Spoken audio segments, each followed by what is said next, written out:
감이야, 니까지 걔 뭘 안다고 나서?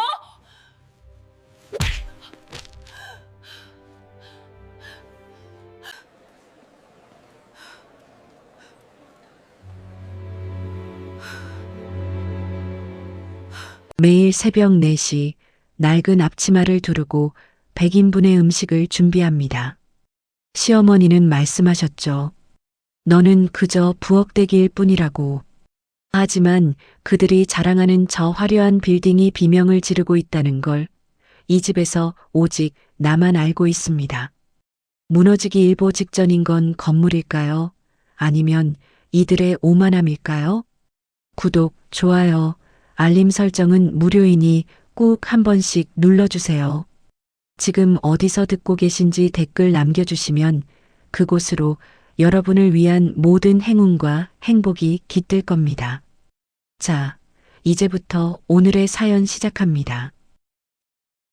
새벽 4시였습니다. 알람이 울리기도 전에 눈이 떠졌어요. 천장을 바라보며 잠시 눈을 깜빡였습니다. 오늘이 무슨 날인지 이미 몸이 먼저 알고 있었거든요. 이불을 걷고 자리에서 일어났습니다. 옆자리는 비어 있었어요. 남편은 어젯밤 늦게 들어왔다가 제가 일어나기도 전에 나간 모양이었습니다. 괜찮아요. 그런 날이 더 많았으니까요.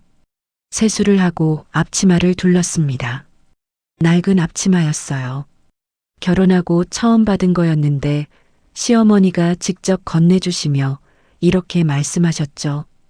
이 집 며느리는 부엌이 제일 중요한 거야. 그때 저는 그냥 웃으며 받았습니다. 지금도 그 앞치마를 메고 있고요. 주방 불을 켰습니다. 싱크대 위에는 어젯밤부터 재워둔 갈비가 커다란 대야 2개에 가득 담겨 있었어요. 오늘 오실 손님이 얼마나 되는지는 굳이 세지 않았습니다. 100명은 넘는다는 건 진작에 알고 있었으니까요. 명절이 되면 이 집은 작은 잔치집이 됩니다. 그리고 그 잔치의 모든 음식은 제 손에서 나왔어요. 갈비찜 냄비를 올렸습니다. 불을 조절하고 간을 보고 파를 썰었어요. 옆에서는 전 부칠 기름이 달궈지고 있었습니다. 동그랑땡, 고구마전, 애호박전, 김치전. 머릿속으로 순서를 정리하며 손을 움직였어요. 이렇게 새벽부터 몸을 움직이다 보면 생각이 조용해지는 순간이 있습니다. 아무것도 느끼지 않아도 되는 시간. 그냥 손만 움직이면 되는 시간. 저는 그 시간이 제일 편했어요. 슬프게도요. 오전 7시쯤 됐을까요? 남편이 돌아왔습니다. 주방 앞을 지나치면서 잠깐 저를 봤어요. 앞치마에 기름이 튀고 얼굴엔 땀이 맺혀 있었을 겁니다. 남편은 아무 말도 하지 않았어요. 그냥 침실로 들어갔습니다. 조금 뒤 남편이 나왔을 때는 달랐어요. 반듯하게 다린 셔츠, 깔끔한 정장 바지, 잘 닦인 구두. 저는 그 구두가 기억납니다.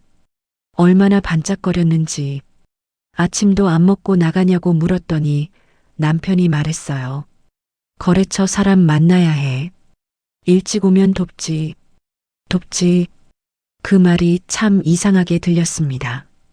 제가 부탁하지 않아도 당연히 함께하는 일이어야 하는 것들을 남편은 언제나 도움이라고 불렀어요.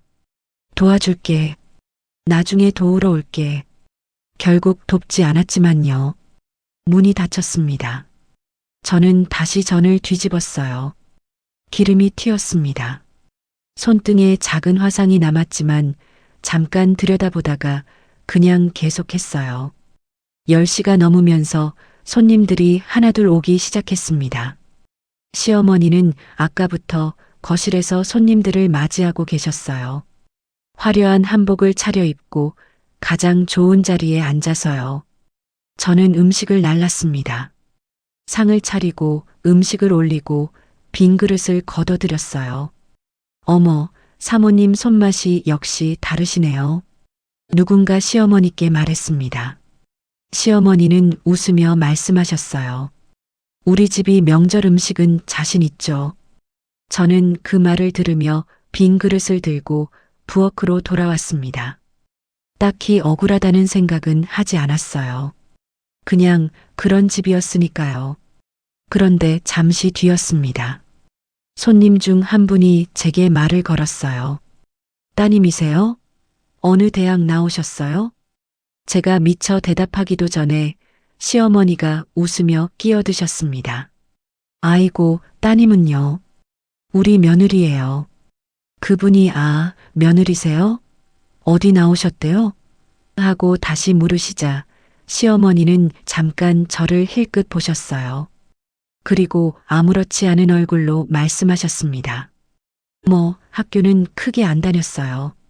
그냥 집안일 잘하면 되죠. 웃음소리가 흘러나왔습니다. 저는 시선을 내리깔고 부엌으로 돌아왔어요. 손을 흐르는 물에 씻으며 거울을 봤습니다. 기름 튄 앞치마, 부어오른 눈두덩, 땀에 젖은 머리카락, MIT, 박사, 세계 최연소 후보. 그런 단어들이 제 안 어딘가에 조용히 묻혀 있었습니다. 아무도 모르는 곳에요. 이제는 저조차도 꺼내보기가 무서운 곳에 정오가 넘어서였어요. 음식이 부족해졌습니다. 시어머니가 부엌으로 들어오시며 낮은 목소리로 말씀하셨어요. 전이 왜 이렇게 빨리 없어져? 더 부쳐. 네. 갈비는 간이 왜 이렇게 싱거워? 오늘 정신이 어디 갔어? 죄송해요. 다시 맞출게요. 시어머니는 혀를 차셨습니다. 그리고 나가시면서 한마디 더 하셨어요. 손님들 앞에서 창피하게 굴지 마. 창피. 누가 누구한테 창피한 건지.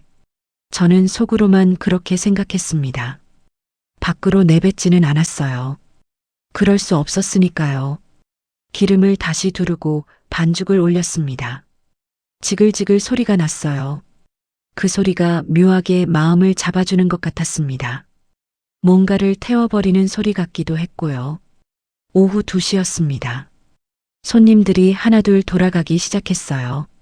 시어머니는 현관 앞에서 인사를 받으셨고 저는 상을 치웠습니다. 설거지만 3번을 했어요. 가장 마지막 손님이 나가고 드디어 조용해졌을 때 저는 부엌 바닥에 잠깐 주저앉았습니다. 다리가 많이 아팠어요. 천장을 올려다봤습니다. 이 집 천장은 너무 낮아요. 제가 예전에 살던 집은 아버지가 직접 설계한 집이었거든요. 채광창이 있었어요. 오후 햇살이 비스듬히 들어오면 바닥에 긴 빛이 생겼습니다. 아버지는 그 빛을 좋아하셨어요. 진아, 빛이 들어오는 방향이 공간의 온도를 바꾼다. 아버지는 늘 그런 말씀을 하셨어요. 건축은 사람이 숨쉬는 방식이라고. 공간이 사람을 만든다고요. 저는 그 말을 믿었어요. 아직도 믿습니다. 그러나 이 집은 그런 공간이 아니었습니다. 시어머니 목소리가 들려왔어요. 서진아, 거기서 뭐해? 퇴식 다 됐어? 네, 지금 할게요. 저는 다시 일어났습니다. 앞치마를 다시 여몄어요. 무릎에 묻은 먼지를 털었습니다. 창문 너머로 하늘이 보였어요. 파랗고 높은 하늘이었습니다. 저는 그 하늘을 딱 3초만 바라봤어요. 그리고 눈을 걷었습니다. 오늘은 여기까지야. 속으로 그렇게 생각하며 다시 걸음을 옮겼습니다. 조용히, 아무도 모르게. 하지만 내 안에서 뭔가는 여전히 살아 있었어요. 잠들어 있는 것처럼 보였지만, 눈을 감고 있는 것처럼 보였지만, 꺼지지 않았습니다. 그 불씨가요. 그날 밤이었습니다. 명절 손님들이 다 돌아가고 설거지도 끝나고 부엌이 다시 조용해진 밤이요. 남편은 서재에 있었어요. 늦게까지 불이 켜져 있었습니다. 저는 그냥 자려고 했어요. 몸이 많이 지쳐 있었으니까요. 그런데 지나가다가 서재 문이 살짝 열려 있는 걸 봤습니다. 별 생각 없이 들여다봤어요. 남편이 뭔가를 들고 있었습니다. 종이었어요. 낯익은 종이였어요. 저는 그 자리에서 굳어버렸습니다. 그건 제 스케치였거든요. 오래전 제가 습관처럼 그렸던 도면들, 블루 스카이 타워, 시댁이 야심차게 추진하고 있는 그 건물의 구조를 제 나름대로 다시 정리해 본 것들이었어요. 그냥 손이 가서 그린 겁니다. 몇 달 전 어느 늦은 밤 뭔가 이상하다는 생각이 들어서요. 발표된 설계안을 얼핏 본 적이 있었는데 그게 자꾸 마음에 걸렸거든요. 그래서 혼자 조용히 다시 그려봤어요.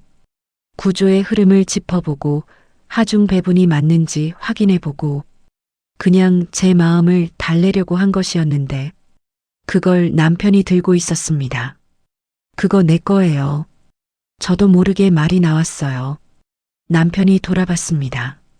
잠깐 눈이 마주쳤어요. 남편의 표정은 당황한 것 같기도 했고 그냥 무표정 같기도 했습니다. 당신 거 맞아. 그냥 참고하려고.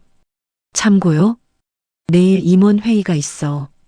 설계 방향 발표해야 하는데 이게 깔끔하게 정리가 돼 있어서 저는 잠시 남편을 바라봤습니다. 참고 그 말이 어떤 의미인지는 알고 있었어요. 발표 자료에 쓰려는 거예요? 잠깐만 보고 돌려줄게. 그게 아니라요. 저는 말을 고르려고 했습니다. 천천히 차분하게. 그 스케치엔 제 의견이 담겨 있어요. 단순한 도면이 아니에요. 지금 블루 스카이 타워 설계에 문제가 있을 수 있다는 걸 정리해 놓은 거예요. 남편이 살짝 눈썹을 찌푸렸습니다. 문제? 지하 기초 구조 쪽이요. 토합 계산이 지역 집안 특성을 제대로 반영하지 않은 것 같아요. 이대로 올라가다간 문제가 생길 수 있어요. 남편은 잠시 아무 말도 하지 않았어요. 그러더니 조용히 웃었습니다. 가볍게요. 당신이 그걸 어떻게 알아? 그냥 봐도 보여요. 당신이 건축을 알아? 취미로 끄적인 거잖아. 취미. 저는 그 단어를 씹어봤습니다. MIT 박사 논문을 쓸 때 제가 제일 많이 다뤘던 주제가 바로 초고층 건물의 기초 구조였어요. 프리츠커상 심사위원들이 제 작품에 붙였던 말이 구조와 미의 완벽한 균형이었고요. 하지만 그 말을 꺼낼 수가 없었습니다. 꺼내봤자 남편이 믿지 않을 거라는 걸 알았거든요. 아니, 믿고 싶지 않을 거라는 걸. 그 스케치 쓰지 말아줘요. 알았어, 알았어. 남편은 아무렇지 않게 고개를 끄덕였습니다. 저는 방으로 돌아왔어요. 이불을 덮고 천장을 바라봤습니다. 잠이 오지 않았어요. 그 스케치에는 단순한 그림 이상의 것들이 담겨 있었거든요. 집안 보고서 수치를 역산해서 제가 직접 뽑아낸 하중 분포도, 기둥 간격과 코어 월 위치의 불균형. 만약 이대로 타워가 올라간다면 어느 층에서 어느 방향으로 문제가 시작될지 저는 그걸 알고 있었습니다. 숫자가 거짓말을 하지 않으니까요. 다음 날 아침이었습니다. 남편은 일찍 나갔어요. 서재를 살짝 열어봤습니다. 스케치가 없었어요. 저는 잠시 그 자리에 서 있었습니다. 가져갔구나. 가져가서 쓰겠구나. 자신의 것인 양. 이상하게도 화가 나기보다는 무언가 서늘한 기분이 들었습니다. 저 사람은 저를 어떻게 보고 있는 걸까? 도구인가요? 편리할 때 쓰고 불편하면 외면하는. 저는 서재 창문으로 바깥을 내다봤어요. 멀리 공사 중인 건물의 크레인이 보였습니다. 블루 스카이 타워. 아직 골조도 다 올라오지 않은 그 건물이 거기 있었어요. 집안 위에 서 있는 거라고 다들 믿고 있겠죠. 하지만 저는 알고 있었습니다. 그 집안이 얼마나 불안한지. 그날 오후였어요. 시어머니가 거실에서 전화를 받고 계셨습니다. 목소리가 한껏 높아져 있었어요. 그래서 태성이가 발표를 얼마나 잘했다고? 아이고, 역시 내 아들이야. 전화를 끊고 나서 시어머니는 저를 보셨습니다. 서진아, 오늘 태성이가 임원회의에서 설계 발표를 기가 막히게 잘했대. 마 회장 측에서도 관심을 보인다고 하더라고. 저는 고개를 끄덕였습니다. 잘 됐네요. 그러니까 넌 그냥 집안일이나 잘해. 사업은 남자들이 하는 거야. 네. 저는 더 말하지 않았어요. 말해봤자 닿지 않을 곳이라는 걸 오래전부터 알고 있었으니까요. 저녁이 됐습니다. 남편이 돌아왔어요. 기분이 좋아 보였습니다. 오늘 발표 잘 됐어. 반응이 좋더라고. 밥을 먹으면서 남편이 말했어요. 저는 수저를 내려놓고 조용히 물었습니다. 스케치 그대로 쓴 거예요? 남편이 잠깐 멈췄다가 말했어요. 기반으로만 했어. 내가 정리한 거야. 제가 표시해 놓은 문제점은요? 남편이 저를 봤습니다. 그건 뺐어. 왜요? 발표 자리에서 우리 회사 프로젝트에 문제 있다고 할 수는 없잖아. 저는 숨을 한번 고르고 말했어요. 그게 더 위험한 거예요. 당신이 뭘 안다고. 또 그 말이었습니다. 당신이 뭘 안다고. 저는 더 말하지 않았어요. 남편은 수저를 다시 들었고 저도 그냥 밥을 먹었습니다. 그날 밤이었어요. 저는 오랫동안 잠을 이루지 못했습니다. 눈을 감으면 그 도면이 떠올랐어요. 기초구조가, 숫자들이, 아버지가 늘 말씀하셨어요. 건축은 절대 거짓말하지 말아야 해, 진아. 사람이 들어가 사는 공간이야. 한번 잘못되면 돌이킬 수 없어. 설계는 아름다움 이전에 진실이어야 해. 진실이어야 한다. 저는 그 말을 뼈에 새기고 자랐습니다. 아버지는 타협하지 않는 분이셨어요. 그게 결국 아버지를 무너뜨린 이유가 되기도 했지만 저는 눈을 떴습니다. 방이 어두웠어요.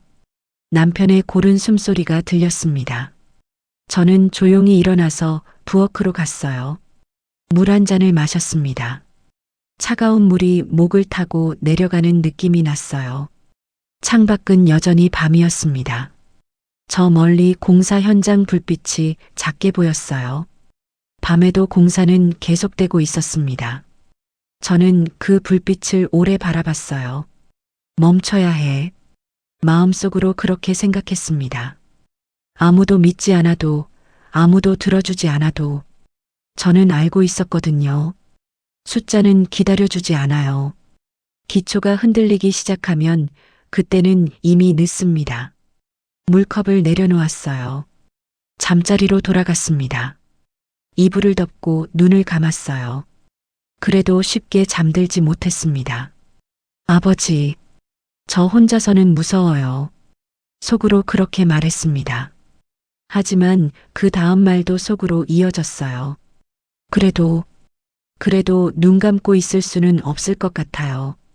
조용히 눈을 감았습니다. 창밖에서 바람 소리가 들렸어요. 그날 밤 저는 오랫동안 뒤척였습니다. 며칠이 지났습니다. 저는 그 도면 생각을 지우려고 했어요. 그냥 덮어두면 되는 일이라고, 나와는 상관없는 일이라고, 그렇게 스스로를 설득하려고 했습니다. 하지만 안 됐어요. 밥을 하다가도, 청소를 하다가도 문득문득 숫자들이 떠올랐습니다. 기둥하중, 토합계수, 집안 침하 가능성, 손으로 수세미를 쥐고 있으면서 머릿속으로는 계산을 하고 있었어요. 제 몸이 아직 기억하고 있었습니다. 설계자의 몸이라는 걸. 어느 날 오전이었어요. 시어머니가 거실 소파에 앉아 청운 건설 홍보 자료를 보고 계셨습니다.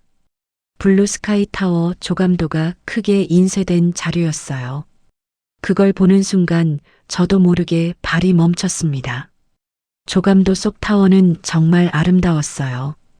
유리와 철골이 하늘을 향해 뻗은 모양이. 하지만 저는 그 안쪽을 봤습니다. 저는 언제나 겉보다 안쪽을 먼저 보는 사람이었으니까요. 어머니, 제 입에서 말이 나왔어요. 스스로도 놀랐습니다. 시어머니가 고개를 드셨어요. 왜? 블루스카이 타워요. 그게 왜? 저는 잠시 숨을 골랐습니다. 천천히 조심스럽게 말했어요. 지하 기초 설계가 좀 걱정이 돼서요. 시어머니 표정이 굳었습니다. 뭐? 그 지역 지반이 연약 지반 구간을 포함하고 있거든요. 지금 설계안에서 기초 말뚝 깊이가 충분하지 않을 수 있어요. 하중이 집중되는 코어 부분이 특히 위험할 수 있습니다. 잠깐 침묵이 흘렀어요. 시어머니가 저를 바라봤습니다. 뭔가를 가늠하는 눈빛이었어요. 저는 계속 말했어요. 멈출 수가 없었습니다. 전문가한테 한 번 더 검토를 맡겨보시는 게 좋을 것 같아요. 공사가 더 올라가기 전에요. 나중에 문제 생기면 수습이 안 될 수도 있어요. 시어머니가 천천히 자료를 내려놓으셨습니다. 그리고 저를 보셨어요. 차갑게, 내가 그걸 어디서 알아? 그냥 자료를 좀 찾아봤어요. 자료를 찾아봐? 목소리가 낮아졌습니다. 서진아. 네.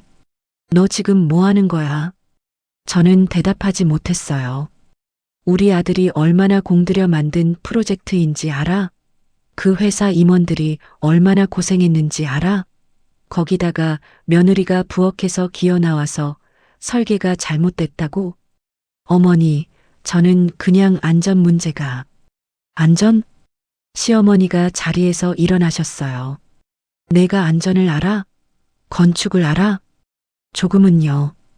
그 말이 잘못이었습니다. 시어머니 눈빛이 달라졌어요. 조금은 알아. 씹듯이 말씀하셨습니다.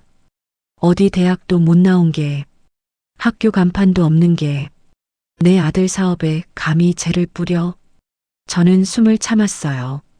그것도 손님들 앞에서도 아니고, 나한테 와서 이래? 뭘 믿고 이래? 어머니, 저는 정말 그 순간이었습니다. 날카로운 소리가 났어요. 뺨이 얼얼했습니다. 머리가 옆으로 돌아갔어요. 아, 맞았구나. 그 생각이 들었을 때 이미 눈물이 나오고 있었습니다. 아프다기보다는 뭔가가 와르르 무너지는 것 같았어요. 속에서요. 다시는 사업 얘기 꺼내지 마. 알겠어? 시어머니는 그 말을 남기고 방으로 들어가셨습니다. 저는 거실 바닥에 주저앉았어요. 다리에 힘이 풀렸거든요. 한동안 그냥 거기 앉아 있었습니다. 뺨에 손을 대봤어요. 뜨거웠습니다. 벽시계 소리가 들렸어요. 째깍째깍. 아무것도 없는 거실에 그 소리만 울렸습니다. 저는 무릎을 끌어안고 고개를 숙였어요. 아버지, 2년 전이었습니다. 아버지가 돌아가신 게, 그날도 저는 이렇게 바닥에 주저앉아 있었어요. 병원 복도에서요. 차갑고 하얀 복도였습니다. 아버지의 설계 사무소가 넘어간 건 그 반년 전이었어요. 남편이 아버지를 설득했습니다. 더 크게 키워줄 수 있다고, 투자를 해주겠다고. 저는 그때 말렸어야 했어요. 말리지 못했습니다. 남편을 믿었거든요.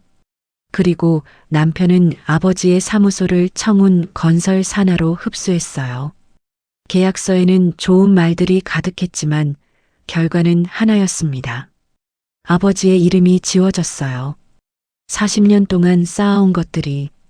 아버지는 그 후로 빠르게 무너지셨습니다.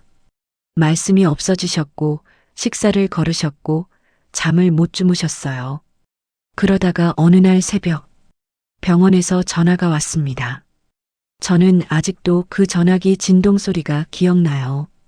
새벽 3시였는데 저는 잠도 안 자고 있었거든요.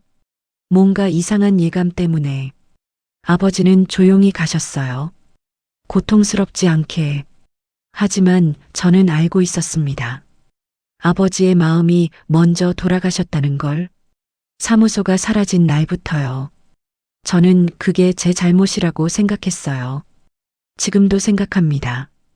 말렸어야 했어요. 지켜드렸어야 했어요. 그 죄책감이 저를 여기 가둔 거예요. 이 집에, 이 앞치마 안에 죗값을 치르는 것처럼 여기서 이렇게 살면 조금은 용서받을 수 있을 것 같았습니다. 아버지한테요. 어리석은 생각이라는 걸 알아요. 그래도 어쩔 수 없었어요. 뺨이 욱신거렸습니다. 눈물이 뚝 떨어졌어요. 바닥에 작은 얼룩이 생겼습니다. 아버지, 저 지금 좀 무너질 것 같아요. 속으로 말했어요. 괜찮아요. 잠깐만요. 잠깐만 이러고 있을게요. 잠시 뒤 저는 눈을 닦았습니다. 손등으로요. 코를 훌쩍이고 숨을 크게 한번 들이쉬었어요. 그리고 천천히 일어났습니다. 무릎이 떨렸지만 일어났어요. 부엌으로 걸어갔습니다. 오후 반찬을 준비해야 했거든요. 제 일상은 그렇게 계속됐습니다. 무너져도 일어나고 맞아도 걸어가고 그게 제가 이 집에서 살아남는 방식이었어요. 하지만 이날만큼은 뭔가 달랐습니다. 부엌에 서서 당근을 썰다가 갑자기 손이 멈췄어요. 아까 제가 시어머니께 했던 말들이 떠올랐습니다. 연약 집안, 기초 말뚝 깊이, 코어 하중 집중. 저는 그 단어들을 알고 있었어요. 정확히 알고 있었습니다. 학교에서 배운 게 아니라 몸으로 익힌 것들이었어요. 수백 번의 계산으로, 수천 장의 도면으로. 아무도 제가 그걸 안다는 걸 모르지만 저는 알아요. 칼을 다시 들었습니다. 당근을 계속 썰었어요. 하지만 속에서 뭔가가 조금씩 달라지고 있었습니다. 아직은 말할 수 없었어요. 아직은 드러낼 수 없었습니다. 하지만 그날 바닥에 주저앉아 눈물을 흘리면서 저는 처음으로 이런 생각을 했어요. 언제까지 이러고 있을 거야? 아버지가 바랐던 게 이런 모습이었을까? 진실을 향해 나아가라던 그 이름을 이렇게 쓰고 있는 게 맞는 걸까? 대답은 아직 몰랐습니다. 하지만 질문이 생겼다는 것. 그게 달랐어요. 오늘 이전과 이후가. 그날 밤 저는 오랜만에 꿈을 꿨습니다. 아버지가 나오셨어요. 설계 책상 앞에 앉아 계셨어요. 환한 얼굴로요. 아무 말씀 없이 그냥 웃고 계셨습니다. 저는 꿈속에서 한참 그 얼굴을 바라봤어요. 그러다가 잠에서 깼습니다. 새벽이었어요. 뺨이 아직 욱신거렸습니다. 하지만 눈에는 눈물이 없었어요. 오히려 이상하게 뭔가 맑은 느낌이 들었습니다. 저는 천장을 바라보며 가만히 있었어요. 그리고 아주 조용히 속으로 말했습니다. 아버지, 조금만 더 기다려주세요. 그날은 아무 일도 없을 것 같은 날이었습니다. 맑은 날씨였어요. 바람도 없었고 하늘도 높았습니다. 저는 오전부터 장을 보고 돌아와서 청소를 하고 점심을 준비했어요. 늘 하던 대로였습니다. 그런데 오후쯤이었어요. 시어머니가 거실에서 텔레비전을 보시다가 갑자기 소리를 높이셨습니다. 서진아, 이리 와봐. 뭔가 심상치 않은 목소리였어요. 저는 행주를 내려놓고 거실로 나갔습니다. 텔레비전 화면에 낯익은 건물이 보였어요. 블루 스카이 타워였습니다. 뉴스였어요. 아나운서가 차분한 목소리로 말하고 있었습니다. 공사 현장에서 균열이 발견됐다고, 지하 구조물 일부에서 이상 징후가 포착됐다고, 정확한 원인은 조사 중이라고. 시어머니 얼굴이 하얗게 질렸어요. 저는 화면을 바라봤습니다. 가슴이 내려앉았어요. 올 게 왔구나. 그 생각이 들었습니다. 두려움이었는지 아니면 씁쓸함이었는지 그 두 가지가 한꺼번에 밀려왔어요. 시어머니가 바로 전화를 거셨습니다. 남편한테요. 저는 그 자리에 서서 텔레비전을 계속 봤어요. 화면 속 현장 기자가 공사 현장 앞에 서 있었습니다. 배경으로 타워가 보였어요. 골조가 절반쯤 올라온 상태였습니다. 저는 그 골조를 보면서 머릿속으로 구조를 다시 그렸어요. 어디서부터 시작됐을까? 지하 몇 층이었을까? 균열의 방향은 어떨까? 손이 떨렸습니다. 이건 그냥 작은 균열이 아닐 수 있었어요.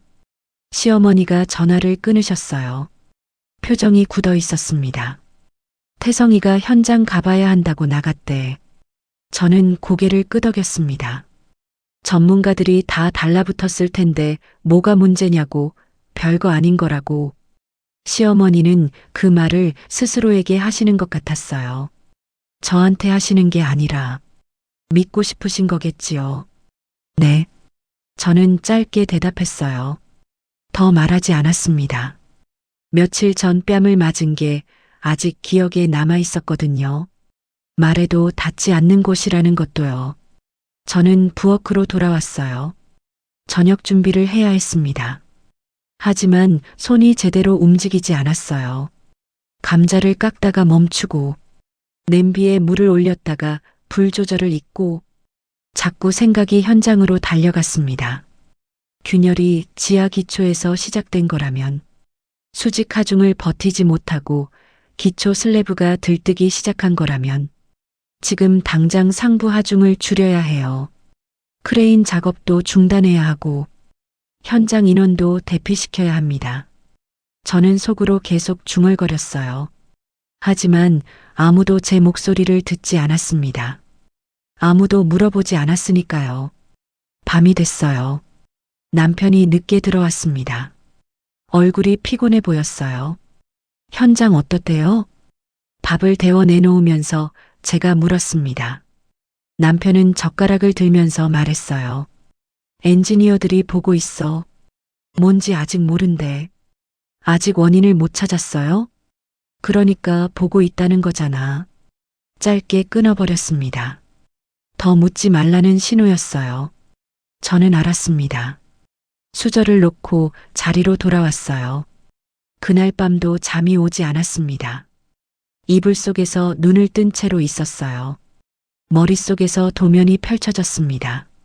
지하 3층, 기초 매트 슬래브, 코어월 하단부. 그 지점이 가장 약할 거예요. 응력이 집중되는 곳이니까요. 만약 거기서 균열이 시작됐다면, 지금 위에서 계속 하중이 실리고 있으면, 저는 눈을 감았다가 다시 떴습니다. 이건 시간 문제예요. 그 생각이 머릿속을 떠나지 않았어요. 다음 날 아침이었습니다. 뉴스에 또 나왔어요. 균열이 더 확대됐다는 내용이었어요. 전문가 여러 명이 현장에 투입됐지만 정확한 원인 분석에는 시간이 걸린다고 했습니다. 그리고 오후였어요. 시어머니한테 전화가 왔습니다. 받으시는 내내 시어머니 목소리가 흔들렸어요. 전화를 끊고 나서 한동안 아무 말씀도 없으셨습니다. 제가 조심스럽게 여쭤봤어요. 무슨 일이에요? 시어머니가 소파에 천천히 앉으셨습니다. 마 회장이 오늘 현장을 직접 방문했대. 저는 가슴이 철렁했어요. 마 회장. 글로벌 투자 그룹 엠파이어의 회장이요. 청운건설 블루스카이 타워 최대 투자자였습니다. 현장에요? 직접 둘러보겠다고 들어갔는데 시어머니 목소리가 낮아졌습니다. 지금 안에 갇혔대. 저는 그 자리에 굳어버렸어요. 갇혔다. 균열이 갑자기 커지면서 출입구 쪽 구조물이 내려앉았나 봐. 통로가 막혔대. 시어머니가 손으로 이마를 짚으셨어요. 수행원 2명이랑 같이 안에 있다고. 연락은 된다는데 꺼내질 못하고 있대. 저는 숨을 한번 크게 들이쉬었습니다. 생각이 빠르게 돌아갔어요. 건물 안에 사람이 있는 거예요. 균열이 진행 중인 건물 안에. 시간이 없습니다. 엔지니어들은요? 다 밖에 있대. 안으로 못 들어가고 있어. 어떻게 접근해야 하는지 모른다고. 저는 텔레비전을 봤습니다. 뉴스 속보가 나오고 있었어요. 현장 화면이 잡혔습니다. 타워 외벽에 생긴 균열이 카메라에 잡혔어요. 저는 그 균열의 방향을 봤습니다. 사선으로 퍼지고 있었어요. 전단 균열이었습니다. 수직 하중이 아니라 횡방향 하중 문제가 겹쳐 있는 거예요. 기초만의 문제가 아니었습니다. 상부 골조와 코어 사이 접합부에서 힘이 분산되지 못하고 있는 거예요. 머릿속에서 구조가 선명하게 그려졌어요. 어디가 버티고 있고 어디가 무너지려 하고 있는지, 어느 경로로 사람을 빼낼 수 있는지, 제 손이 자기도 모르게 허공에서 움직이고 있었습니다. 도면을 그리듯이요. 시어머니가 다시 전화를 받으셨어요. 저는 조용히 뒤로 물러났습니다. 방으로 들어가서 옷을 바꿔 입었어요. 딱히 생각을 정리한 게 아니었습니다. 몸이 먼저 움직이고 있었어요. 운동화를 신었습니다. 앞치마를 벗으려다가 그냥 뒀어요. 시간이 없었거든요. 현관을 나서려는데 시어머니 목소리가 들렸어요. 어디가? 저는 돌아봤습니다. 현장이요. 시어머니가 저를 봤어요. 황당하다는 표정이었습니다. 내가 거기 가서 뭘 해? 저는 잠깐 시어머니를 바라봤어요. 그리고 조용히 말했습니다. 저 건물 어디서 버티고 있는지 알아요. 시어머니가 말을 잇기 전에 저는 문을 나섰습니다. 엘리베이터를 타고 내려가면서 심장이 빠르게 뛰었어요. 무서웠습니다. 솔직히 말하면요. 3년 동안 숨어 있었어요. 제 이름을 지우고 제 지식을 묻어두고 앞치마 뒤에 숨어 살았습니다. 그런데 지금 이 순간 건물 안에 사람이 있어요. 숫자가 제게 말하고 있었습니다. 시간이 없다고, 누군가는 알아야 한다고. 아파트 문을 나서자 바람이 불었어요. 저는 걸음을 빨리 했습니다. 앞치마가 바람에 펄럭였어요. 멀리 타워의 크레인이 보였습니다. 우뚝 솟아 있었어요. 저는 그쪽을 향해 걸었습니다. 빠르게, 그리고 아주 조용히 속으로 말했어요. 아버지, 저 지금 나갑니다. 현장에 가까워질수록 소리가 커졌습니다. 사이렌 소리, 무전기 소리, 사람들이 웅성거리는 소리. 저는 그 소리들을 들으면서 걸음을 멈추지 않았어요. 현장 입구에는 이미 사람들이 가득했습니다. 소방차가 2대 서 있었고 안전모를 쓴 사람들이 여기저기 뛰어다니고 있었어요. 경찰이 통제선을 치고 있었습니다. 노란 줄이었어요. 저는 그 앞에서 멈췄습니다. 통제선 너머로 타워가 보였어요. 외벽에 생긴 균열이 멀리서도 보였습니다. 아까 텔레비전에서 봤던 것보다 더 컸어요. 번져 있었습니다. 시간이 지나고 있다는 뜻이었어요. 들어가실 수 없습니다. 안전요원이 막아섰어요. 저 건물 구조 알아요. 제 입에서 나온 말이었습니다. 요원이 저를 위아래로 훑어봤어요. 앞치마를 두른 여자, 아무것도 들고 있지 않은 빈손. 관계자세요? 아니요. 그럼 안 됩니다. 저는 잠깐 멈췄어요. 어떻게 설명해야 할지 말이 정리되지 않았습니다. 저는 아무 소속도 없었어요. 명함도 없었고 자격증도 갖고 오지 않았고 회사 이름도 없었습니다. 그냥 앞치마를 두른 여자였어요. 그때 뒤에서 목소리가 들렸습니다. 이봐요, 비켜요. 남편이었어요. 숨을 가쁘게 몰아쉬면서 달려오고 있었습니다. 저를 보더니 눈이 커졌어요. 당신 여기 왜 있어? 건물 봐야 해요. 무슨 소리야. 지금 전문가들도 손 못 대고 있는데. 남편이 제 팔을 잡으려 했어요. 저는 피했습니다. 조용히 하지만 분명하게요. 놔두세요. 남편이 당황한 표정을 지었어요. 저는 요원을 다시 봤습니다. 저 안에 사람이 있어요. 시간 없어요. 저 건물 지하 기초부터 코어 월 접합부까지 구조 알아요. 어디가 버티고 있고 어디가 무너지려 하는지 말할 수 있어요. 요원이 망설였습니다. 그때 안쪽에서 누군가 뛰어왔어요. 현장 소장인 것 같았습니다. 안전모가 비뚤어져 있었어요. 무슨 일이에요? 요원이 설명하려는 사이 저는 먼저 말했어요. 지금 균열 사선 방향이죠? 소장이 저를 봤습니다. 외벽 기준으로 남동쪽에서 북서쪽으로 번지고 있죠? 소장 표정이 달라졌어요. 어떻게 알아요? 전단 균열이에요. 수직 하중 문제만이 아니에요. 코어 월이랑 외부 골조 사이 접합부에서 횡력이 분산이 안 되고 있는 거예요. 지금 그 두 가지가 동시에 진행되고 있어요. 소장이 잠깐 저를 바라봤습니다. 그리고 요원한테 말했어요. 들여보내요.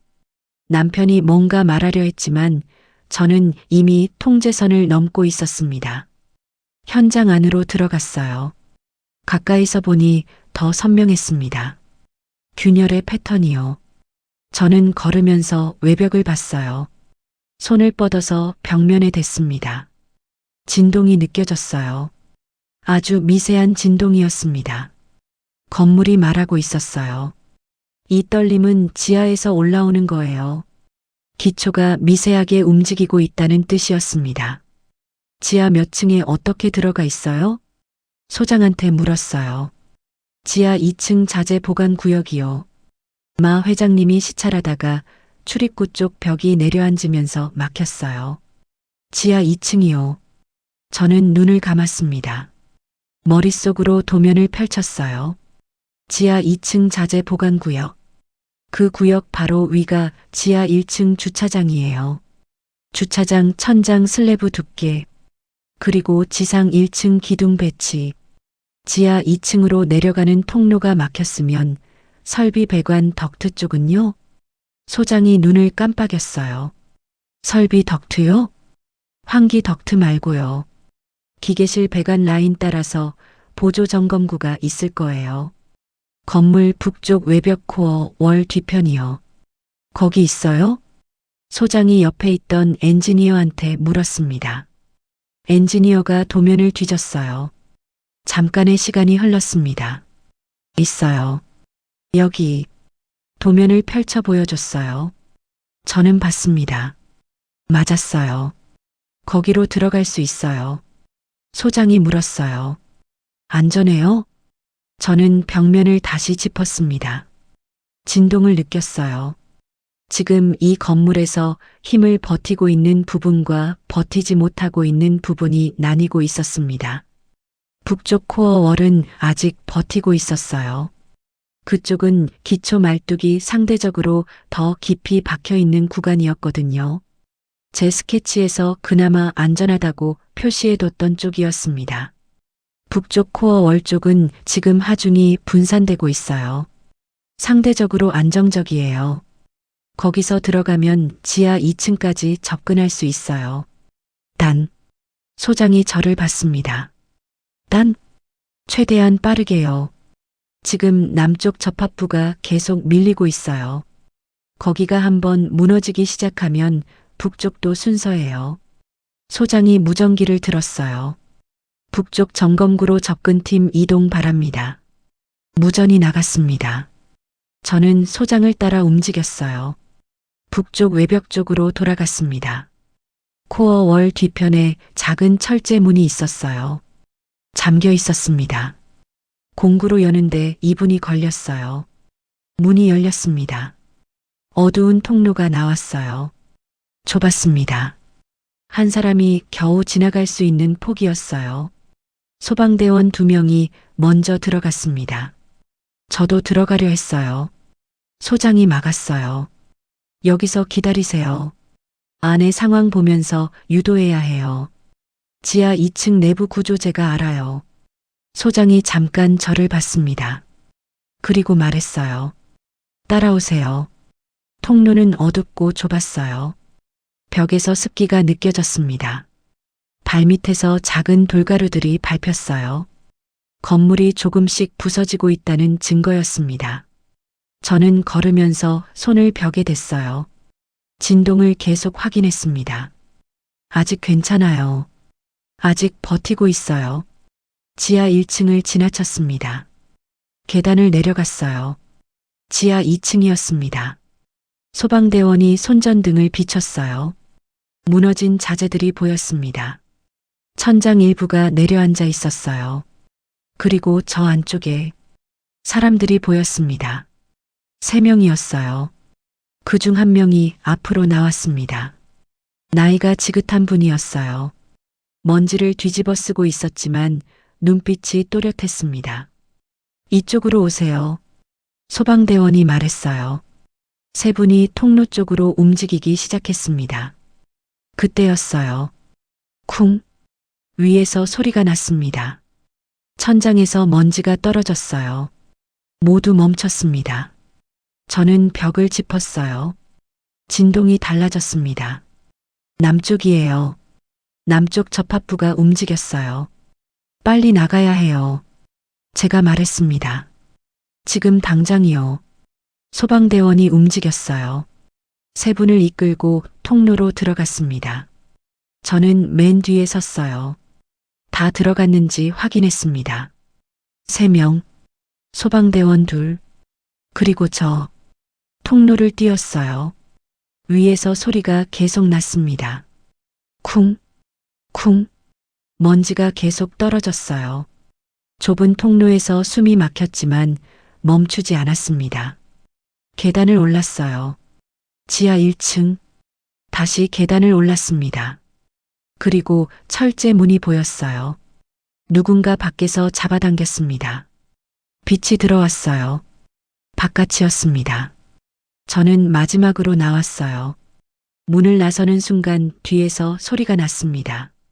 쿵 하고 무겁고 묵직한 소리였어요. 돌아보지 않았습니다. 알고 있었거든요. 방금 제가 나온 통로 쪽 벽이 무너졌다는 걸. 바깥은 환했어요. 사람들이 달려왔습니다. 저는 숨을 몰아쉬었어요. 무릎이 흔들렸습니다. 먼지가 입안에 가득했어요. 기침이 나왔습니다. 그때 누군가 제 옆에 섰어요. 아까 안에서 봤던 그분이었습니다. 나이가 지긋한 분이요. 먼지를 뒤집어 쓴 채로 저를 보고 있었어요. 저는 그분을 봤습니다. 눈이 마주쳤어요. 그분이 숨을 고르며 말씀하셨어요. 낮고 조용한 목소리로요. 고맙습니다. 저는 대답하지 못했어요. 숨이 가빴거든요. 그냥 고개를 끄덕였습니다. 그분은 계속 저를 바라봤어요. 뭔가를 읽으려는 눈빛이었습니다. 저도 모르게 시선을 내렸어요. 앞치마가 먼지로 새하얗게 됐네. 그 생각을 했습니다. 이상하게도요. 구급대원들이 달려왔어요. 3분을 둘러쌌습니다. 저는 자연스럽게 뒤로 물러났어요. 남편이 보였습니다. 멀리서 저를 보고 있었어요. 무슨 표정인지 잘 몰랐습니다. 놀란 건지 황당한 건지. 저는 남편 쪽으로 가지 않았어요. 잠시 타워를 올려다봤습니다. 균열이 난 외벽이 보였어요. 건물은 아직 서 있었습니다.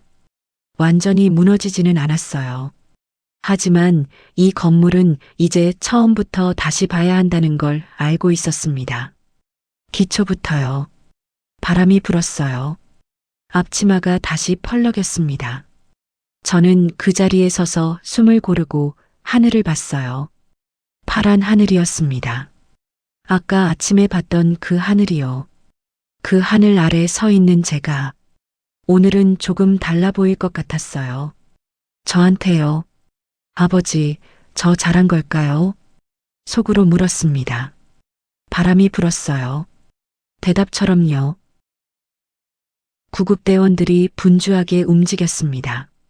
마 회장과 수행원 2분이 들것에 실려 응급차로 옮겨졌어요. 다행히 크게 다친 분은 없다고 했습니다. 먼지를 마시고 오랜 시간 갇혀 있었던 탓에 검사가 필요하다고요. 저는 그 모습을 멀리서 바라봤어요. 다행이다. 그 말이 가슴에서 조용히 올라왔습니다. 다행이에요. 정말로요. 현장 소장이 다가왔어요. 괜찮으세요? 네. 이름이 어떻게 되세요? 저는 잠깐 멈췄습니다. 이름, 한서진이에요. 어디 소속이세요? 저는 대답하지 않았어요. 소속이라는 단어가 이상하게 무겁게 들렸거든요. 일단 저도 진술서 작성을 도와드려야 할 것 같아서요. 오늘 상황 정리에 참고해야 해서 나중에 연락드릴게요. 저는 그렇게 말하고 돌아섰습니다. 남편이 저를 기다리고 있었어요. 현장 통제선 바깥에서요. 가까이 가자 남편이 먼저 말했어요. 뭔 짓을 한 거야? 낮은 목소리였습니다. 화가 난 건지 당황한 건지 구분이 되지 않았어요. 사람 꺼냈어요. 내가 묻는 건 그게 아니잖아. 그럼 뭐가요? 남편이 주변을 한번 둘러봤어요. 기자들이 카메라를 들고 있었거든요. 현장 쪽을 찍다가 우리 쪽을 찍기도 했습니다. 일단 가자. 남편이 제 팔을 잡았어요. 저는 팔을 빼지 않았습니다. 그냥 따라갔어요. 차에 올라탔습니다. 남편이 운전석에 앉고 저는 조수석에 앉았어요. 차가 출발했습니다. 한동안 아무 말이 없었어요. 창밖으로 타워가 멀어졌습니다. 여전히 서 있었어요. 금이 간 채로요. 당신 오늘 뭐 한 건지 알아? 남편이 말했어요. 우리 회사 프로젝트 현장에 들어가서 전문가 행세를 한 거잖아. 전문가 행세. 저는 창밖을 봤습니다. 사람 살렸어요. 그게 문제야. 당신이 거기 들어간 게 알려지면 청운 건설이 얼마나 우스워 보이겠어. 며느리가 현장에 달려갔다고? 설계 문제 있다는 게 공식적으로 드러나는 거잖아. 저는 아무 말 하지 않았어요. 어머니한테 뭐라고 할 거야? 사실대로요. 남편이 핸들을 꽉 쥐었습니다. 더 말하지 않았어요. 저도 말하지 않았습니다. 차 안이 조용해졌어요. 저는 손을 내려다봤어요. 손에 먼지가 아직 끼어 있었습니다. 손등에 작은 긁힌 자국도 생겼어요. 좁은 통로를 지나오면서 벽에 긁힌 거겠죠. 아프지는 않았어요. 아직 아드레날린이 남아있는 것 같았습니다. 집에 돌아왔어요. 현관문을 열자마자 시어머니가 나오셨습니다. 기다리고 계셨던 거예요. 뭔 짓을 했어? 시어머니 목소리가 떨렸습니다. 분노인지 두려움인지 섞여 있었어요. 마 회장님 구조됐어요. 그걸 묻는 게 아니잖아. 시어머니가 소리를 높이셨어요. 내가 거기 들어간 게 뉴스에 나왔어. 청운건설 며느리가 현장에 뛰어들어갔다고. 그게 무슨 망신이야. 저는 신발을 벗었습니다. 조용히요. 사람이 갇혀 있었어요. 나한테 왜 말 안 했어? 말했잖아요. 현장 간다고요. 그게 말이야, 막걸리야. 내가 거기 가서 뭘 어떻게 해? 시어머니가 제 앞으로 다가오셨어요. 저는 피하지 않았습니다. 눈을 마주쳤어요. 시어머니가 잠깐 멈추셨어요. 제 눈빛이 달라 보이셨던 걸까요? 어머니, 저는 조용히 말했습니다. 저 오늘 세 사람 살렸어요. 시어머니가 입을 여셨다가 닫으셨어요. 그 사람들이 조금만 더 늦었으면 못 나왔을 거예요. 그래서요. 저는 그 말을 끝으로 방으로 들어갔습니다. 시어머니가 뭔가 더 말씀하시려 했지만 저는 문을 닫았어요. 조용히요. 씻었습니다. 먼지를 씻어냈어요. 샤워기 아래서 뜨거운 물이 쏟아졌습니다. 긁힌 자국이 따가웠어요. 저는 그 따가운 느낌을 느끼면서 눈을 감았어요. 괜찮아. 오늘은 잘했어. 처음으로 그렇게 생각했습니다. 나 자신한테요. 다음 날이었습니다. 오전에 병원에서 연락이 왔어요. 시어머니한테 온 전화였는데 마 회장 측 비서라고 했습니다. 마 회장이 어제 자신을 도운 분께 감사 인사를 전하고 싶다고. 병원으로 와줄 수 있냐고요. 시어머니가 전화를 끊고 저를 보셨어요. 마 회장이 널 찾는데. 저는 고개를 끄덕였습니다. 가볼게요. 태성이랑 같이 가. 혼자 갈게요. 시어머니가 말씀하시려다가 멈추셨어요. 저는 외출 준비를 했습니다. 단정하게요. 오랫동안 꺼내지 않았던 옷들이 옷장 안에 있었어요. 제 이름으로 살던 시절에 입던 옷들이요.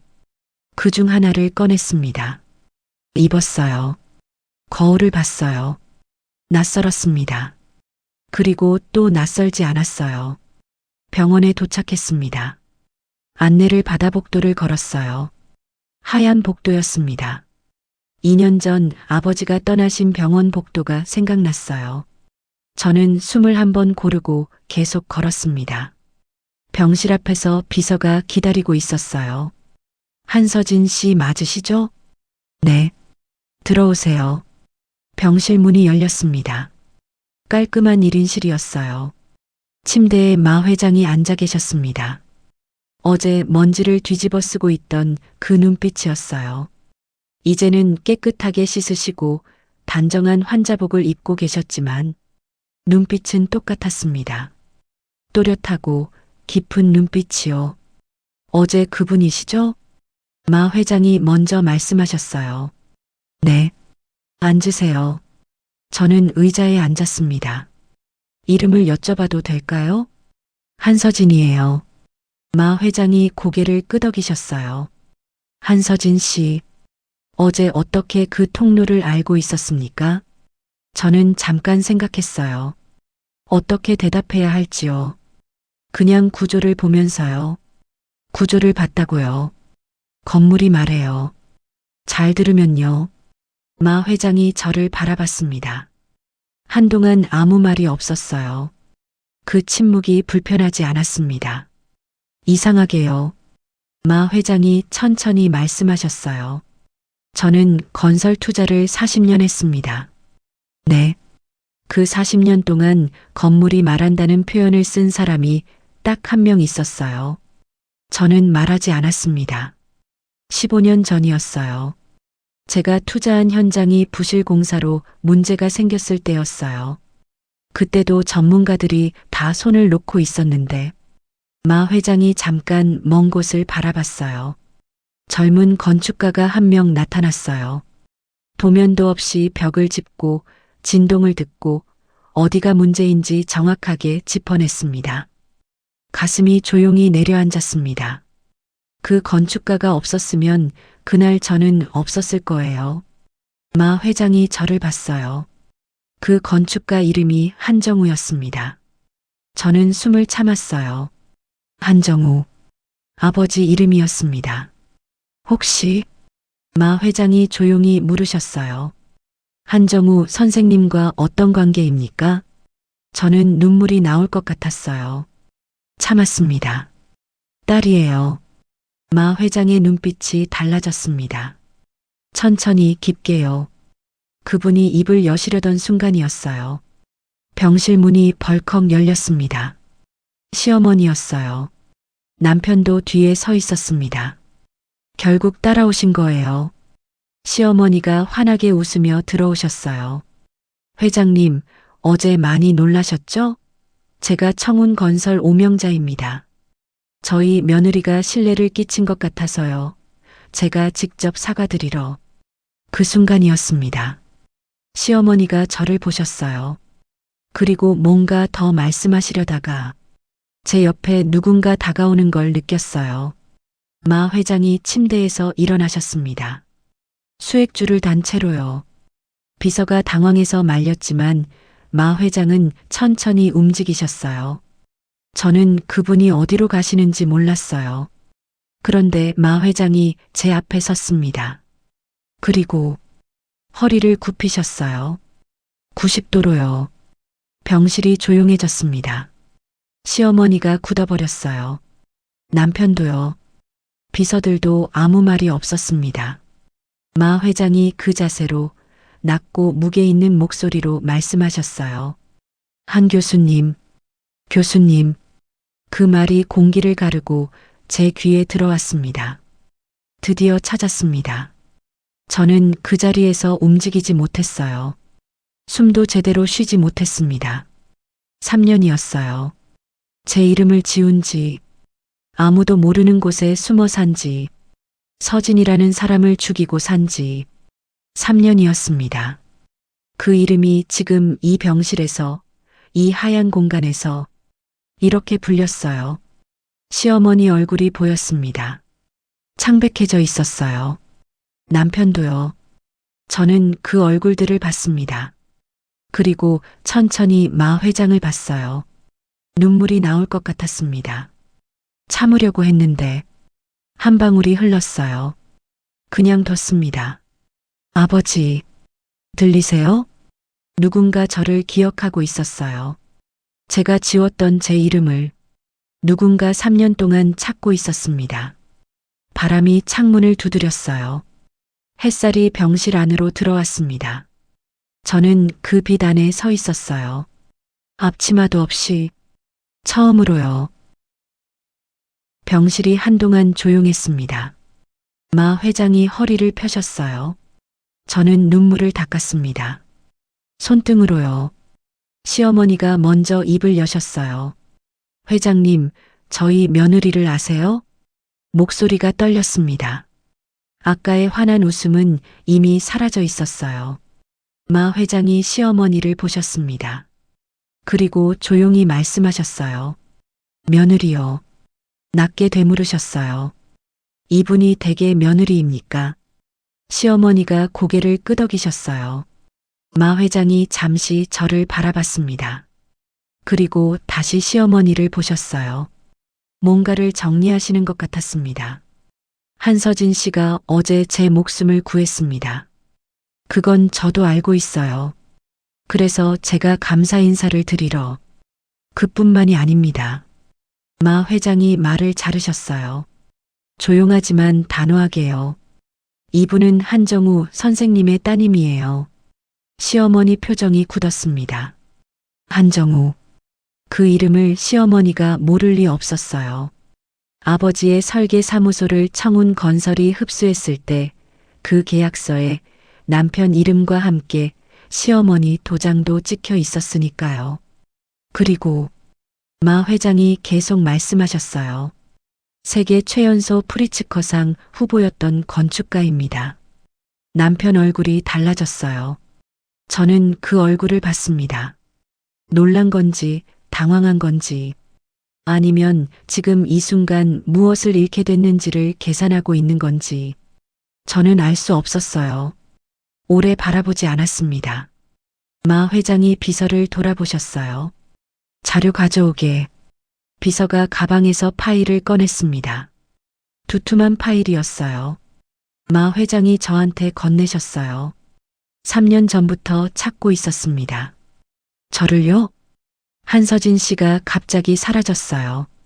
학교에도 학회에도 어디에도 없었습니다. 제가 사람을 붙여서 찾았는데 흔적이 없었어요.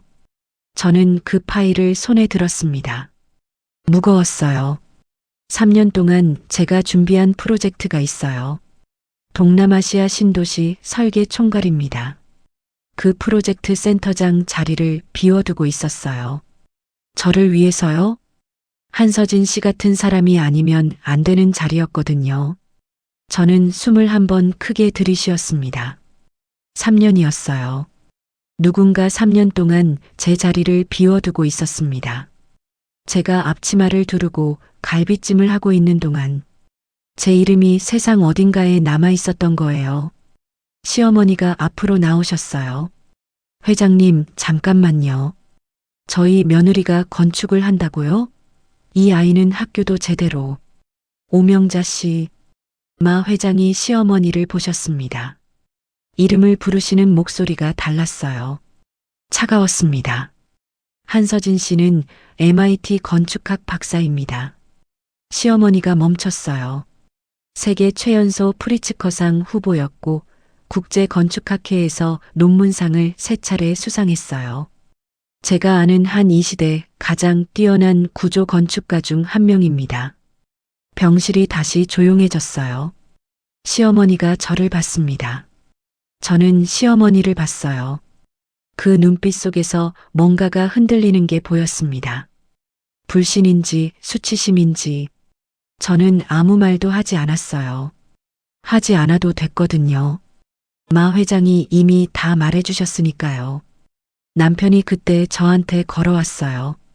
나지막하게 말했습니다. 당신 왜 말 안 했어? 저는 남편을 봤어요. 말했잖아요. 제대로 말했냐고. 들었잖아요. 남편 얼굴이 굳었어요. 설계 문제가 있다고 했을 때 취미로 끄적인 거라고 했던 사람. 뭘 안다고 하냐고 했던 사람. 지금 제게 왜 말 안 했냐고 묻고 있었습니다. 저는 더 말하지 않았어요. 그날 병원을 나왔습니다. 마 회장과는 다음에 다시 뵙기로 했어요. 파일은 들고 나왔습니다. 시어머니와 남편은 다른 차로 먼저 갔어요. 저는 혼자 병원 앞에 서 있었습니다. 차가운 바람이 불었어요.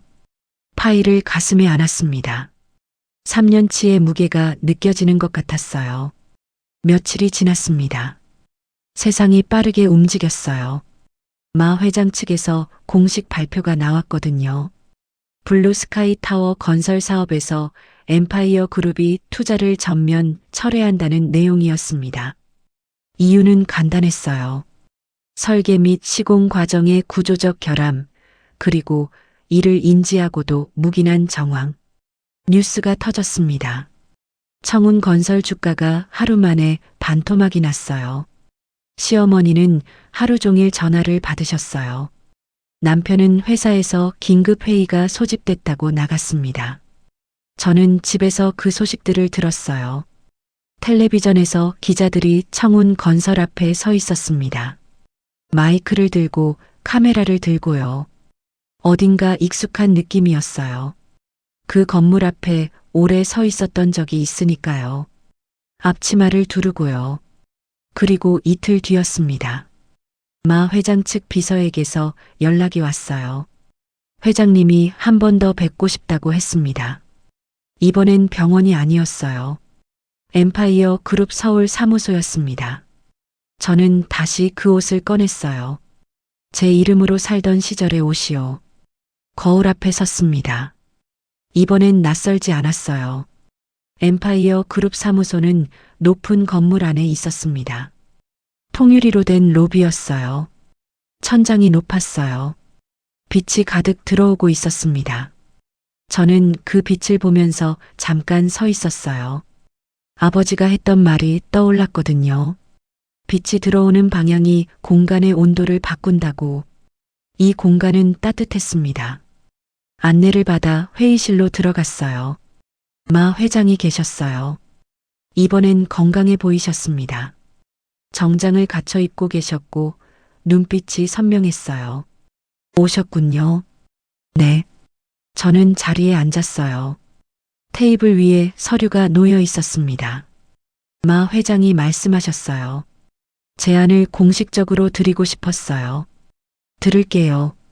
동남아시아 신도시 프로젝트 설계 총괄 센터장입니다. 인원 구성부터 설계 방향까지 정권을 드립니다. 한서진 씨 이름으로 진행하는 겁니다. 한서진 이름으로. 저는 그 말을 천천히 받아들였어요. 제가 준비가 됐을지 모르겠어요. 3년을 기다렸습니다. 마 회장이 말씀하셨어요. 저도 그랬고 세상도 그랬어요. 저는 테이블 위 서류를 봤습니다. 손을 뻗어서 첫 장을 넘겼어요. 프로젝트 개요가 담겨 있었어요. 부지 규모, 설계 방향, 예산. 숫자들이 보였습니다. 공간들이 보였어요. 사람들이 살게 될 공간이요. 빛이 들어오는 방향을 생각해야 하는 공간들이요. 아버지가 평생 만들고 싶어 하셨던 것들이요. 받아들이겠습니다. 제 입에서 나온 말이었어요. 마 회장이 고개를 끄덕이셨습니다. 집으로 돌아왔습니다. 남편이 먼저 와 있었어요. 낮인데도 집에 있었습니다. 회사 상황이 좋지 않은 거겠지요. 저는 방으로 들어갔어요. 책상 서랍을 열었습니다. 오래전부터 준비해 두었던 게 있었거든요. 서류였어요. 꺼냈습니다. 거실로 나왔어요. 남편이 소파에 앉아 있었습니다. 저는 테이블 위에 서류를 내려놓았어요. 남편이 내려다봤습니다. 이혼 서류였어요. 남편이 저를 봤어요. 이게 뭐야? 보이는 대로예요. 서진아, 서명해 주세요. 남편이 서류를 집어들었습니다. 천천히 훑어봤어요. 지금 감정적으로 하는 거잖아. 3년 동안 생각했어요. 3년? 이 결혼이 처음부터 뭐였는지는 우리 둘 다 알잖아요. 남편이 서류를 테이블에 내려놓았어요. 저를 봤습니다. 나한테 할 말 없어? 저는 잠깐 남편을 바라봤습니다. 할 말이 없는 건 아니었어요. 사실은 너무 많았죠. 아버지 사무소 얘기도, 제 스케치를 가져간 것도, 설계 문제를 무시한 것도. 하지만 그 말들을 하나하나 꺼내는 게 지금 의미 있는 일일까요? 없어요. 남편이 눈을 내리깔았습니다.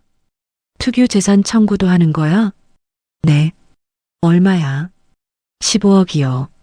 그게 어떻게 계산된 건데? 아버지 사무소 가치요. 제가 당신한테 넘긴 것들이요.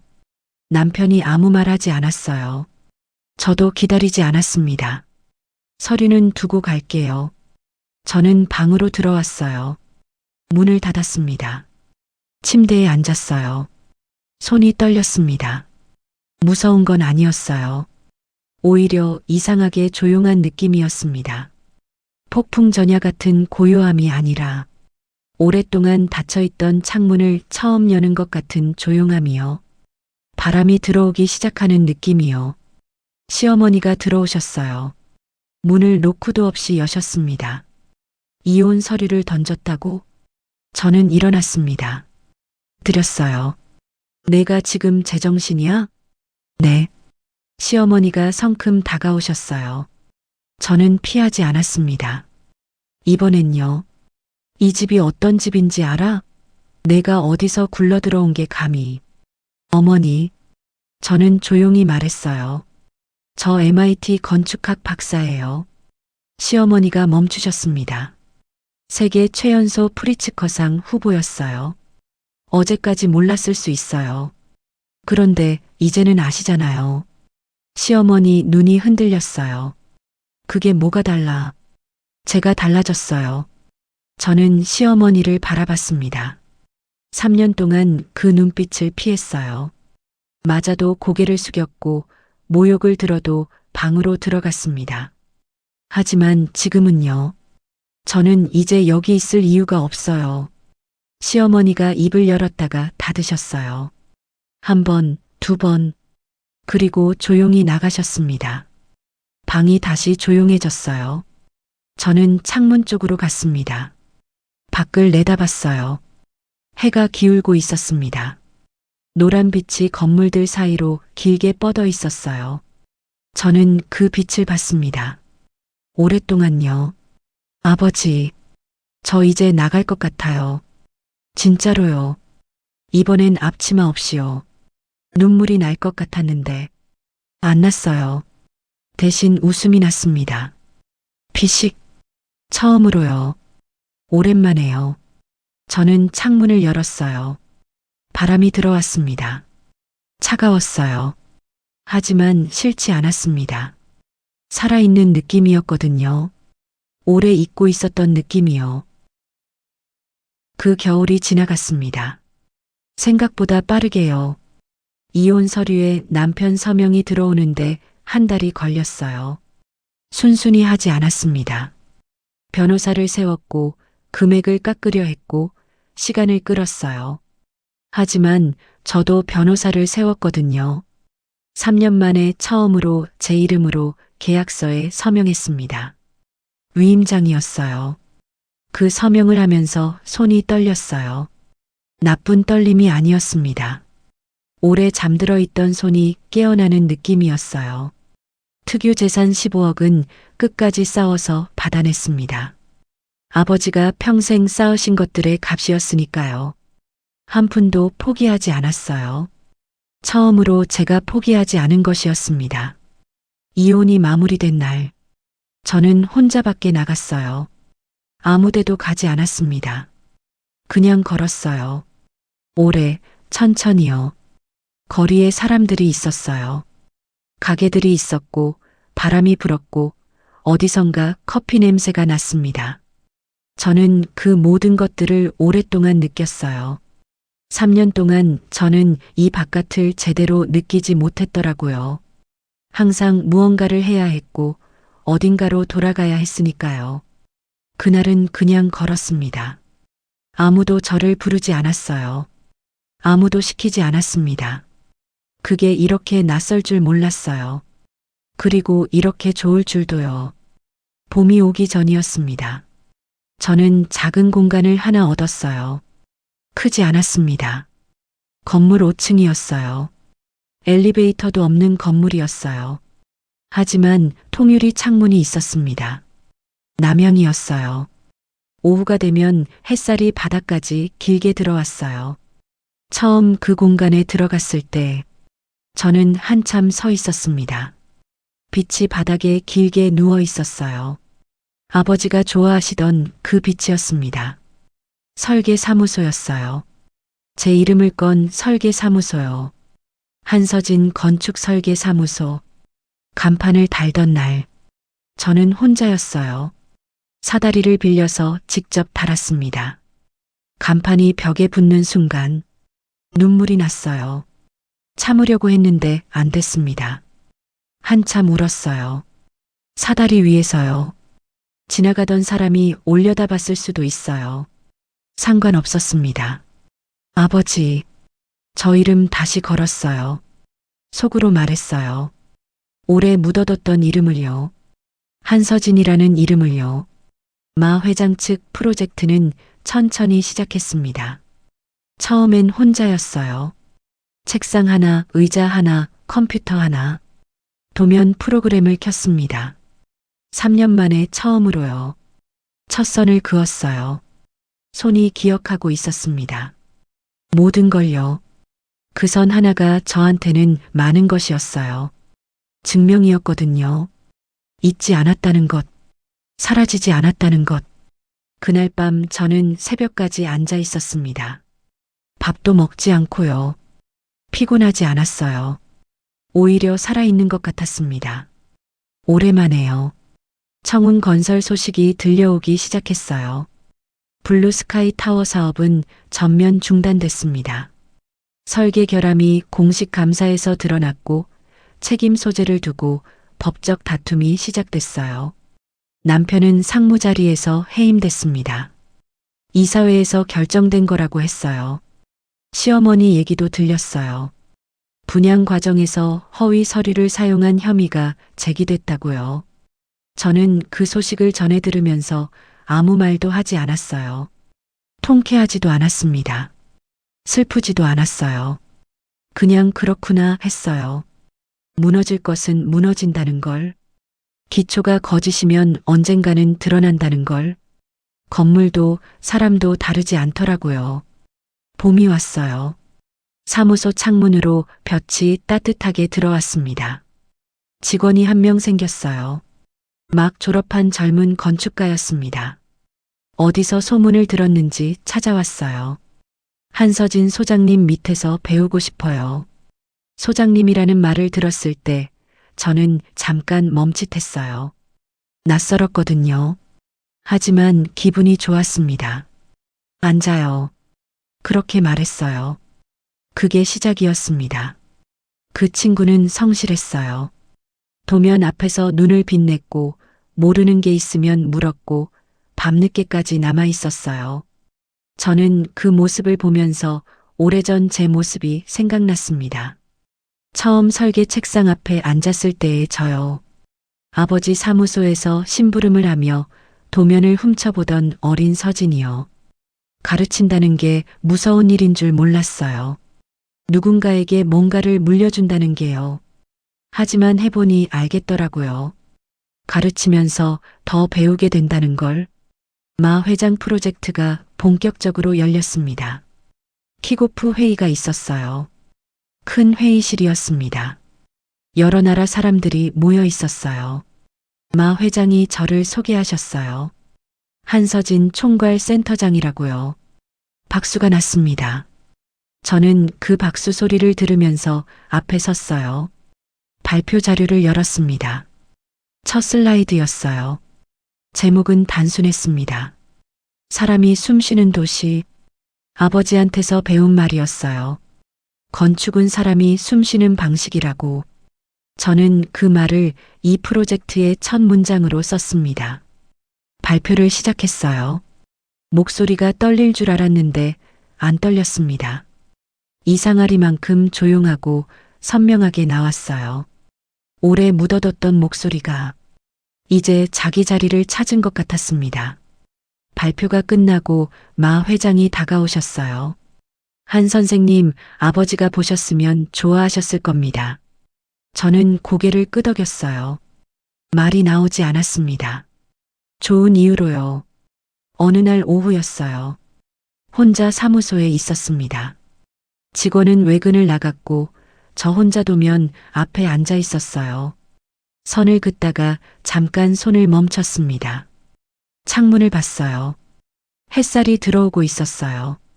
바닥에 긴 빛이 생겼습니다. 아버지가 좋아하시던 그 빛이요. 저는 한동안 그 빛을 바라봤어요. 아무 생각도 하지 않았습니다. 그냥 바라봤어요. 어느 순간 눈물이 나고 있었어요. 흐르고 있었습니다. 닦지 않았어요. 괜찮은 눈물이었거든요. 아버지, 저 잘 살고 있어요. 바람이 창문 틈으로 들어왔습니다. 도면 종이가 살짝 들렸어요. 저는 그 종이를 손으로 잡았습니다. 그리고 다시 선을 그었어요. 천천히, 정확하게, 진실되게요. 창밖으로 하늘이 보였습니다. 파랗고 높은 하늘이었어요. 3년 전 그 명절 아침에도 타워 현장에서도 병실에서도 늘 그 자리에 있었던 하늘이요. 저는 그 하늘을 올려다봤어요. 오늘은 3초가 아니었습니다.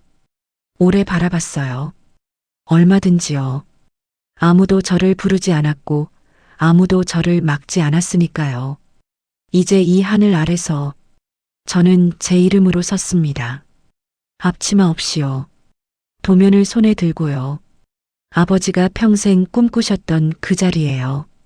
진실을 향해 나아가는 자리예요. 늦었지만 괜찮았습니다. 왔으니까요. 결국에는요. 저는 다시 고개를 숙이고 도면을 봤어요. 선이 기다리고 있었습니다. 저는 펜을 들었어요. 그리고 그었습니다. 한 선을. 그게 시작이었어요. 다시요. 오늘의 사연을 들은 여러분은 어떠셨나요? 내가 만약 사연의 주인공이었다면 어땠을지 댓글 남겨주세요.